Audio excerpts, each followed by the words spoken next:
Estamos de volta com mais o programa Pontos de Equilíbrio e nesse segundo bloco nós deixamos a pergunta antes do intervalo, mas eu vou repetir aqui na presença do nosso convidado de hoje, o secretário Daniel Nava, responsável pela pasta da mineração, geodiversidade e recursos hídricos do governo do estado do Amazonas.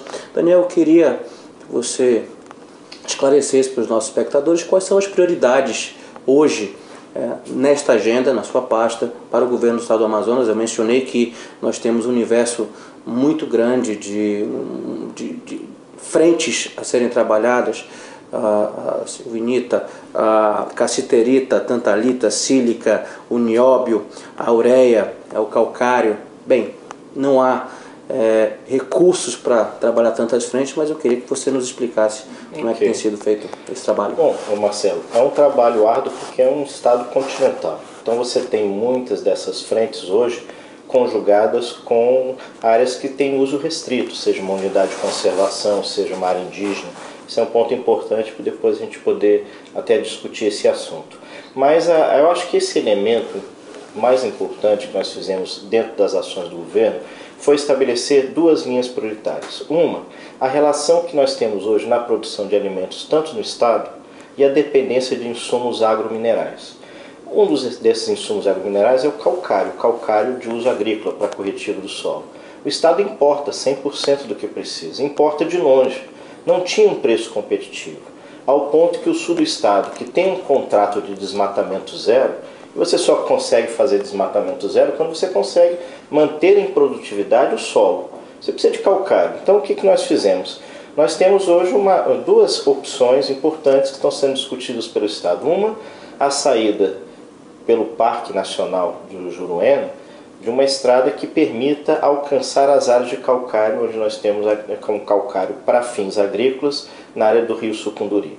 Hoje é uma área muito fechada, bloqueada sobre o aspecto das unidades de conservação, então isso é uma agenda que precisa ser discutida. Nós tivemos esse final de semana exatamente no Rio Sucunduri discutindo ações que contemplem também não somente os aspectos turísticos, como o geoparque, como também os aspectos econômicos. Você tem que ter uma atividade ali, né, de produção agrícola, de pecuária, que precisa de pastos, que precisa de solos férteis.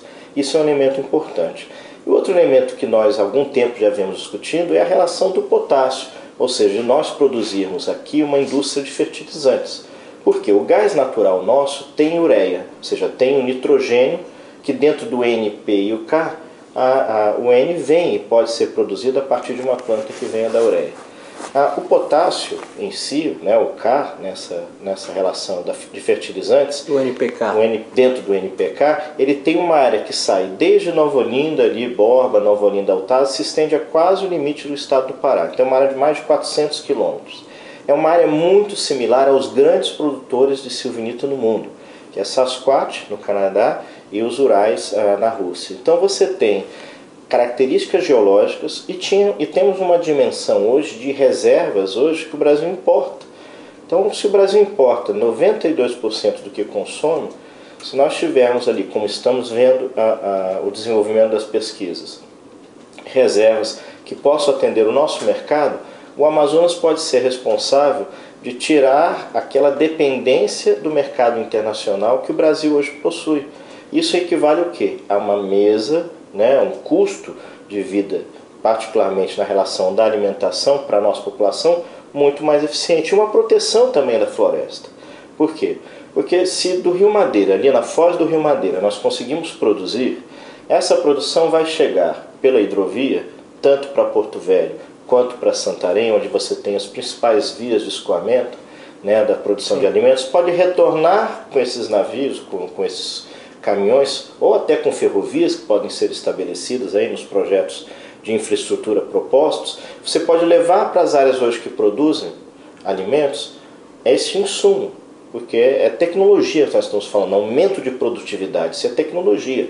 Então, a Embrapa tem nos ajudado, nós constituímos um grupo de trabalho onde você tem atores federais e atores estaduais, e estamos conjugando ali uma agenda que tem parcerias entre estados. Nós estamos com uma parceria com Rondônia para tentar também ter o plano B né, na questão do sucunduri, que é tentar imediatamente atender aos produtores a partir de uma reserva que fica em Pimenta Bueno, em Rondônia.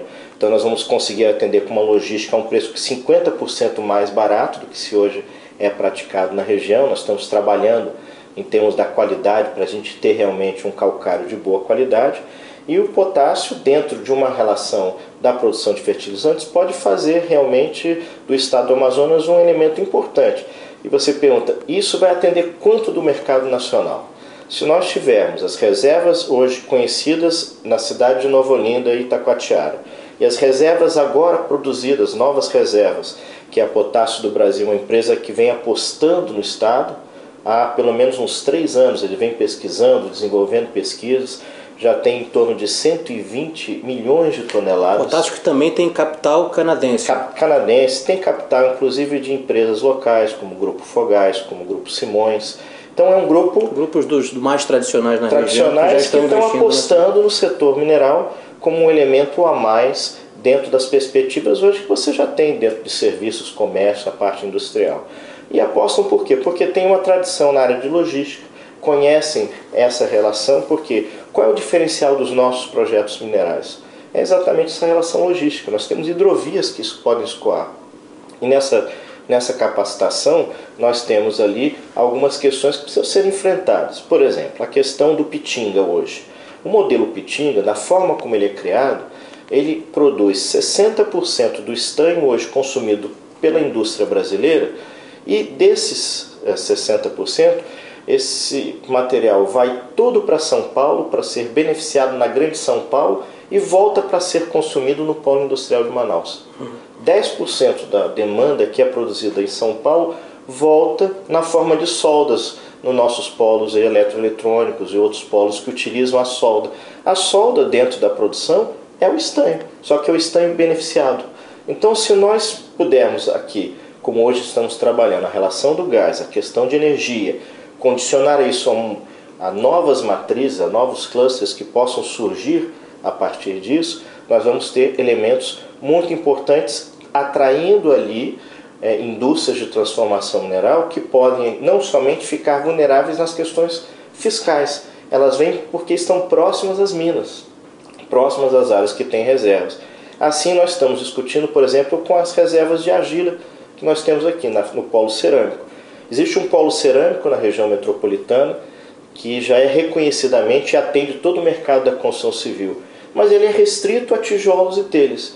Nós podemos substituir seixos a partir da argila calcinada, nós podemos produzir outros blocos. Agora, para que isso possa produzir, nós precisamos ter outros elementos, por exemplo, o uso do gás natural. Nós precisamos monetizar, levar, transformar, ter um distrito industrial naquela região, por exemplo, de Iranduba, um local onde essas indústrias que estão dispersas possam estar concentradas. Então, dentro desse planejamento. E um outro elemento... levar infraestrutura, exatamente, adicionar valor. E o elemento da cerâmica branca, que é uma argila branca, que é o caulim, que nós temos dentro da área do distrito industrial, é outro elemento que vai desenvolver toda uma cadeia da produção de utilização do caulim, que vai desde a indústria de papel à indústria de cerâmica branca, de tintas, de pneus, enfim, todas que usufruem desse caulim. Muito obrigado, eu vou interrompê-lo brevemente. Vamos para o nosso último bloco e eu queria deixar no ar logo a próxima pergunta. Eu quero entender um pouquinho da atividade garimpeira de ouro no estado do Amazonas. Até daqui a pouco.